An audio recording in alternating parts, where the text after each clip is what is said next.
விக்ரம் மற்றும் நந்தினியின் ஆச்சரிய இப்படுத்தும் வயது இடைவெளி காதல் சீசன் -2 அத்தியாயம் -2 முன்னால் புயலடிக்கும் தேர்வுகள் நீங்கள் எல்லை மீறுவீர்களா? நந்தினி அமைதியாக அமர்ந்து அமித்தின் செய்தியை பார்த்து கொண்டிருந்தார். அவளில் ஒரு பகுதியினர் அதை புறக்கணித்து முன்னேற விரும்பினர், ஆனால் மற்றொரு பகுதியினர் விஷயங்களை விட்டுவிடுவது பின்னர் மேலும் சிக்கல்களுக்கு வழிவகுக்கும் என்பதை அறிந்திருந்தனர். விக்ரம் அவளை உன்னிப்பாக கவனித்தார். அவரைச் சந்திப்பது தெளிவை தரும் என்று நீங்கள் நினைத்தால் போங்கள். ஆனால் உங்களுக்கு ஏதேனும் பிரச்சனை ஏற்பட்டால் விலகிச் செல்லுங்கள் என்று அவர் அமைதியாக ஆனால் உறுதியாக கூறினார். அவரது குரல் அமைதியாக இருந்தது. நந்தினி அவரது நம்பிக்கையை பாராட்டினார். அவள் அவரது கையை அழுத்தினாள். என் வாழ்க்கையில் கடந்த காலத்திற்கு இனி இடமில்லை என்பதை அவர் புரிந்துகொள்கிறார் என்பதை உறுதிப்படுத்த விரும்புகிறேன். மறுநாள் நந்தினி ஒரு அமைதியான ஓட்டலில் அமித்தைச் சந்தித்தார். அவர் ஒரு காலத்தில் அறிந்த நம்பிக்கையான தொழிலதிபரை விட பதட்டமாக தெரிந்தார். வந்ததற்கு நன்றி. அமித் ஒரு சிறிய புன்னகையை அளித்தார். சீக்கிரம் சொல்லுங்கள் அமித். நந்தினி தனது தொனியை தொழில்முறையாக வைத்திருந்தாள். அவர் பெருமூச்சு விட்டார். நான் போய் சொல்ல மாட்டேன். கடைசியாக ஒரு முறை உங்களை பார்க்க விரும்பினேன். வணிகத்திற்காக மட்டுமல்ல, மன்னிப்பு கேட்கவும் விரும்பினேன். அப்போது நான் சுயநலவாதியாக இருந்தேன். ஏதோ ஒரு சிறப்பு விஷயத்தை விட்டுவிட்டேன். அந்த வருத்தத்துடன் நான் வாழ்ந்து வருகிறேன். நந்தினி அமைதியாக இருந்தாள். நாமெல்லாம் தேர்வுகள் எடுக்கிறோம் அமித். நான் முன்னேறிவிட்டேன். விக்ரமுடனான என் வாழ்க்கை என் மகிழ்ச்சி. அமித் தலையசைத்தார். நான் அதை மதிக்கிறேன். நான் அதை சத்தமாகச் சொல்ல வேண்டியிருந்தது. பல வருடங்களாக என்னை துரத்திக் கொண்டிருப்பதை விட்டுவிடுங்கள். அதனுடன் நந்தினி ஒரு எடை தூக்கும் உணர்வை உணர்ந்தாள். இது ஒரு முடிவு. அவளுக்காக அல்ல, அவனுக்காக. அவள் கஃபேவை விட்டு வெளியேறும்போது விக்ரமுக்கு குறுஞ்செய்தி அனுப்பினாள். அது முடிந்துவிட்டது. இனி முடிக்கப்படாத வேலை இல்லை. செய்தியைக் கண்டதும் விக்ரம் சிரித்தான். அவன் எப்போதும் நந்தினியை நம்பியிருந்தான், ஆனால் இப்போது நிச்சயமாக அவனுக்கு தெரியும், அவர்களின் காதலில் சந்தேகங்களுக்கு இடமில்லை. இதற்கிடையில் நந்தினி வெளியேறுவதை அமித் பார்த்து கொண்டிருந்தபோது குப்பை நந்தினி என்று தனக்குள் கிசுகிசுத்தான். இந்த அத்தியாயம் முடிந்துவிட்டது என்று யாருக்கும் தெரியாது, ஆனால் ஒரு புதிய சவால் நெருங்கிக் கொண்டிருந்தது. அமித்துடனான தனது கடந்த காலம் இறுதியாக தனக்கு பின்னால் இருப்பதாக நிம்மதியடைந்த நந்தினி வீடு திரும்பினாள்.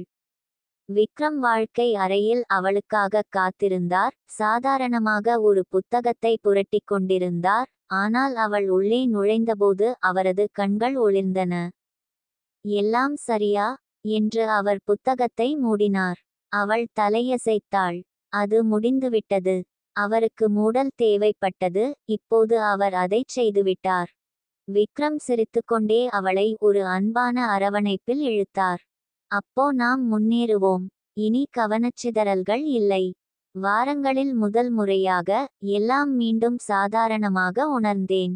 ஆனால் அவர்கள் விரைவில் உணர்ந்தபடி அமைதி விரைவானது. ஒரு புதிய புயல் நெருங்குகிறது. மறுநாள் காலை நந்தினியின் நிறுவனம் எதிர்பாராத பின்னடைவைச் சந்தித்தது. அவர்களின் மிகப்பெரிய வாடிக்கையாளர்களில் ஒருவர் ஒரு பெரிய ஒப்பந்தத்திலிருந்து விலக முடிவு செய்தார். அவள் அலுவலகத்தில் அமர்ந்து நிலைமையை மதிப்பாய்வு செய்தபோது அவளுடைய உதவியாளர் பிரியா கவலையான முகபாவத்துடன் உள்ளே நுழைந்தார். மேடம், ஒரு தவறான புரிதல் ஏற்பட்டுள்ளது. நாங்கள் ஒப்பந்தத்தின் விதிமுறைகளை தவறாக பிரதிநிதித்துவப்படுத்தியதாக வாடிக்கையாளர் நினைக்கிறார் என்று பிரியா விளக்கினார். நந்தினி முகம் சுளித்தார். அது சாத்தியமற்றது. நாங்கள் தொடக்கத்திலிருந்தே வெளிப்படையாக இருந்தோம். அவர்கள் தங்கள் பார்வையை மாற்றிய புதிய தகவல்களை பெறுவதாக அவர்கள் கூறினர் என்று பிரியா தயக்கத்துடன் கூறினார். நந்தினியின் உள்ளுணர்வு அவளுக்கு ஏதோ சரியில்லை என்று சொன்னது. அது ஒரு போட்டியாளராக இருக்க முடியுமா? அல்லது மோசமாக, அமித் எப்படியாவது சம்பந்தப்பட்டாரா? விக்ரமின் சொந்த போராட்டங்கள். இதற்கிடையில் மருத்துவமனையில் விக்ரம் ஒரு சவாலான வழக்கை கையாண்டார். ஒரு அரிய அறுவை சிகிச்சை தேவைப்படும் ஒரு சிறுவன். இருப்பினும் சிறுவனின் குடும்பத்தினரால் சிகிச்சைக்கு பணம் செலுத்த முடியவில்லை. மேலும் மருத்துவமனையின் வாரியம் நிதி உதவியை அங்கீகரிக்க விரும்பவில்லை. இந்த குழந்தைக்கு ஒரு வாய்ப்பு தேவை. விக்ரம் நிர்வாகியுடன் வாதிட்டார். எனக்கு புரிகிறது டாக்டர் விக்ரம், ஆனால் கொள்கைகள் கொள்கைகள் என்று நிர்வாகி பதிலளித்தார். விரக்தியடைந்த விக்ரம் தான் வேறு வழியை கண்டுபிடிக்க வேண்டும் என்பதை அறிந்திருந்தார். ஆனால் நந்தினி தனது சொந்த நெருக்கடியைச் சமாளித்ததால் அவர் அவளை சுமக்க விரும்பவில்லை. ஒரு திடீர் உணர்வு. அன்று மாலை அவர்கள் இரவு உணவின் போது ஒன்றாக அமர்ந்திருந்தபோது நந்தினி விக்ரமின் அமைதியை கவனித்தாள். என்ன பிரச்சனை என்று கேட்டாள். பையனின் வழக்கை பற்றி அவளிடம் சொல்வதற்கு முன் அவன் தயங்கினான். நான் இன்னும் அதிகமாக செய்ய விரும்புகிறேன் என்று அவன் ஒப்புக்கொண்டான். அவள் அவன் கையை பிடித்தாள். நீ எப்போதும் ஒரு வழியை கண்டுபிடிப்பாய் விக்ரம். உனக்கு என் உதவி தேவைப்பட்டால் நான் இங்கே இருக்கிறேன். அந்த நேரத்தில் விக்ரம் ஒன்றை உணர்ந்தாள். அவர்கள் கணவன் மனைவி மட்டுமல்ல. அவர்கள் ஒவ்வொரு போரிலும் பங்காளிகள். எவ்வளவு பெரியதாக இருந்தாலும் சரி, சிறியதாக இருந்தாலும் சரி. ஆனால் அவர்கள் ஒருவருக்கொருவர் பலத்திற்காக சார்ந்திருந்ததால் புயல் வருவதை இருவருமே பார்க்கவில்லை. இது அவர்களின் அன்பை முன் எப்போதும் இல்லாத அளவுக்கு சோதிக்கும். நந்தினி தனது அலுவலகத்தில் அமர்ந்த ஒப்பந்த விவரங்களை மீண்டும் ஒருமுறை உருட்டினார். வாடிக்கையாளர் திடீரென விலகியது அர்த்தமற்றது. நம்பிக்கை மற்றும் வெளிப்படைத்தன்மையின் அடிப்படையில் தனது தொழிலை கட்டியெழுப்பியிருந்தார். மேலும் இந்த தவறான பிரதிநிதித்துவ குற்றச்சாட்டு முற்றிலும் தவறானது. அவரது உதவியாளர் பிரியா தட்டிவிட்டு தயக்கத்துடன் உள்ளே நுழைந்தார். மேடம், நான் கொஞ்சம் தோண்டி பார்த்தேன். யாரோ ஒருவர் வாடிக்கையாளருக்கு நம்மை பற்றிய தவறான தகவல்களை அளித்து வருவதை கண்டுபிடித்தேன். நந்தினியின் இதயம் படபடத்தது. யார்? பிரியா தயங்கினாள். அது அமித். கோபத்தின் ஒரு குளிர் அலை அவள் மீது படபடத்தது. கடந்த காலத்தில் அவள் அவனை விட்டுச் சென்றதாக அவள் நினைத்தபோது அவன் மீண்டும் அவள் வாழ்க்கையில் தலையிட ஒரு வழியை கண்டுபிடித்தான். நந்தினி தன் தாடையை இறுக்கிக் கொண்டாள். வாடிக்கையாளருடன் ஒரு சந்திப்பை திட்டமிடுங்கள். இதை நான் தனிப்பட்ட முறையில் தெளிவுபடுத்த வேண்டும். விக்ரமின் கடினமான தேர்வு. மருத்துவமனையில் அறுவை சிகிச்சை தேவைப்படும் சிறுவனின் விஷயத்தில் விக்ரம் இன்னும் போராடி கொண்டிருந்தார். ஒப்புதல் பெற அவர் நாள் முழுவதும் முயற்சி செய்தார். ஆனால் அதிகாரத்துவம் ஒரு பெரிய தடையாக இருந்தது. அவரது சக ஊழியர் டாக்டர் மீரா அவரை அணுகினார். விக்ரம், இந்த வழக்கை பற்றி நான் கேள்விப்பட்டேன். ஒரு வழி இருக்கிறது, ஆனால் அது ஆபத்தானது. அது என்ன? அவர் ஆர்வத்துடன் கேட்டார். அறுவை சிகிச்சைக்கு நிதியளிக்க தயாராக இருக்கும் ஒரு தனியார் நன்கொடையாளர் இருக்கிறார். ஆனால் அவர்களுக்கு நிபந்தனைகள் உள்ளன. அவர்கள் சம்பந்தப்பட்ட ஊடகங்கள், தொண்டு பணிகளைச் செய்வதை காட்ட விரும்புகிறார்கள் என்று அவர் விளக்கினார். விக்ரம் பெருமூச்சு விட்டார். ஒரு குழந்தையின் வாழ்க்கையை ஒரு விளம்பர ஸ்டண்டாக மாற்றும் யோசனையை அவர் வெறுத்தார். ஆனால் வேறு வழி இருந்ததா? The face off. அன்று மாலை நந்தினி நடுநிலையான இடத்தில் வாடிக்கையாளரை சந்தித்து சேதத்தை சரிசெய்ய தீர்மானித்தார். அசல் ஒப்பந்தத்தை அவர் வழங்கினார் மற்றும் எந்த தவறான விளக்கமும் நடக்கவில்லை என்று சுட்டிக்காட்டினார். வாடிக்கையாளர் கவனமாக கேட்டார். வேறுவிதமாக கூறும் ரகசிய ஆவணங்கள் எங்களுக்கு கிடைத்ததால் எங்களுக்கு சந்தேகங்கள் இருந்தன.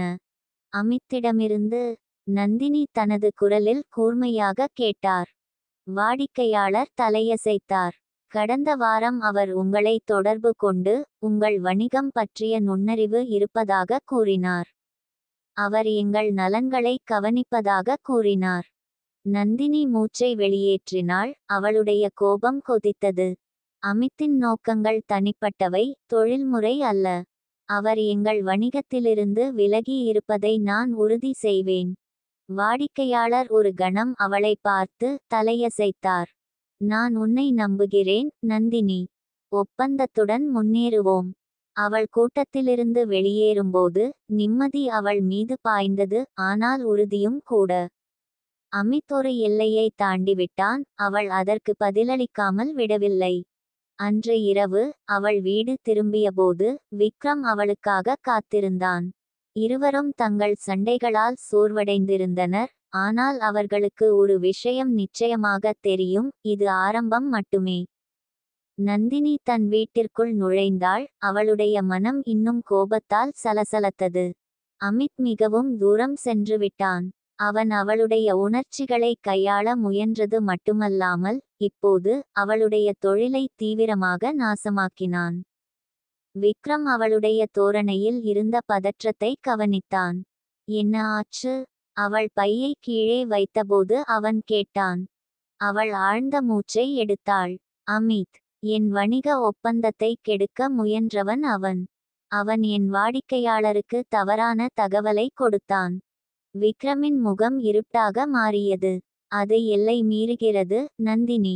நீங்கள் இதற்கு முற்றுப்புள்ளி வைக்க வேண்டும். நான் ஏற்கனவே செய்தேன் என்று அவள் உறுதியாக சொன்னாள். வாடிக்கையாளர் என்னை நம்புகிறார், ஒப்பந்தம் மீண்டும் தொடங்கிவிட்டது.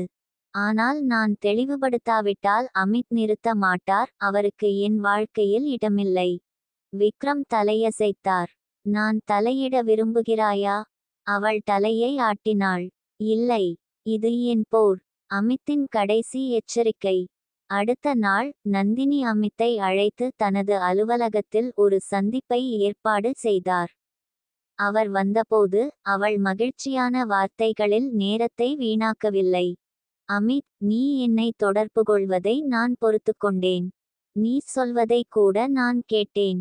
ஆனால் என் தொழிலை கெடுக்க முயற்சிக்கிறாயா? அது ஏற்றுக்கொள்ள முடியாதது. அமித் சிரித்தார். நான் உன் வாடிக்கையாளரை ஒரு மோசமான ஒப்பந்தத்திலிருந்து பாதுகாத்தேன். அவள் கண்கள் சுருங்கின. இல்லை, நீ பல வருடங்களுக்கு முன்பு செய்தது போல் என்னை கட்டுப்படுத்த முயற்சித்தாய்.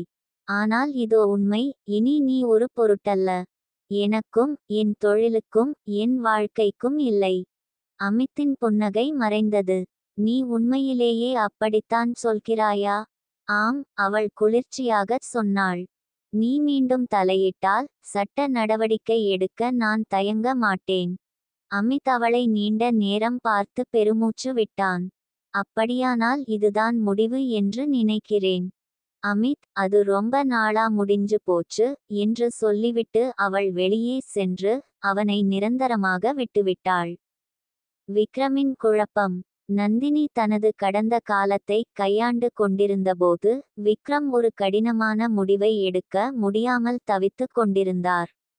தனியார் நன்கொடையாளர் அந்த சிறுவனின் அறுவை சிகிச்சைக்கு நிதியளிக்க ஒப்புக்கொண்டார், ஆனால் மருத்துவமனை வாரியம் நன்கொடையை முன்னிலைப்படுத்த ஒரு பத்திரிகையாளர் நிகழ்வை வலியுறுத்தியது.